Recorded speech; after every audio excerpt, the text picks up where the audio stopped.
Question number 2 पे है, a shopkeeper buys 70 packets of biscuits for 2800 rupees. How much will he have to pay, वो कितना pay करेगा if he buys 150 such packets. तो इसमें भी बेटा आप गौर करें तो दो तरह की चीज़ें हैं, एक भी इसमें पैकेट्स हैं कि 70 पैकेट्स और दूसरे उनकी प्राइस है या वो उनकी रुपीज़ हैं।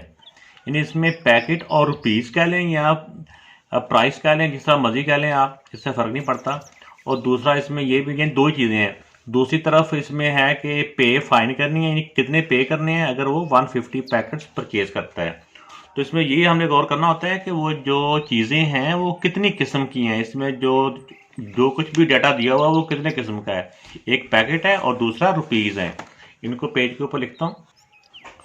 तो इसमें 70 पैकेट्स हैं और वो आते हैं 2800 रुपीज़ के। हाउ मच विल ही पे, वो कितना पे करेगा, यानी कि रुपीज़ के नीचे आ जाएगा हाउ मच, फाइन करना है ना, रुपीज़ फाइन करने हैं, उसके नीचे एक्स लिख देंगे। सच पैकेट ऑफ 150 पैकेट्स हैं। तो इसमें भी देखें बेटा, ये भी डायरेक्ट प्रोपोर्शन ही है। डायरेक्ट प्रोपोर्शन का मतलब ये होता है कि थोड़ा सा आप अंदाजा हो जाएगा कि अगर 70 पैकेट्स हैं तो 250 के बने हैं। अगर पैकेट पहले से ज़्यादा खरीदेगा तो पैसे भी पहले से ज़्यादा देने पड़ेंगे। दोनों चीज़ें ज़्यादा हो जाती हैं, इसको बोलते हैं डायरेक्ट प्रोपोर्शन। तो डायरेक्ट प्रोपोर्शन में क्रॉस मल्टीप्लाई होता है।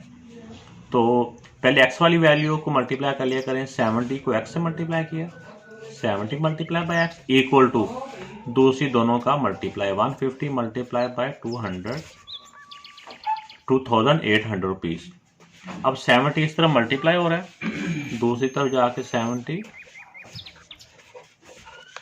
डिवाइड हो जाएगा। इस तरफ मल्टीप्लाई है तो दूसरी तरफ जाके डिवाइड हो जाएगा। अब इसमें देखें बेटा कि ये 0 के साथ 0 कैंसिल हो गया, 7 के साथ आप इसको 7 के साथ 28 का टेबल कट होता है ना, तो इसको हम कट कर लेंगे, कैंसिलेशन कर लेंगे। 7 1 दा 7, 7 4 दा 28।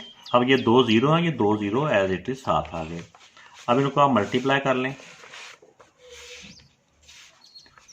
2 0 है और 15 4 दा 60 होता है। तो ये बेटा 6000 के उनका 150 पैकेट्स का पे करना होगा।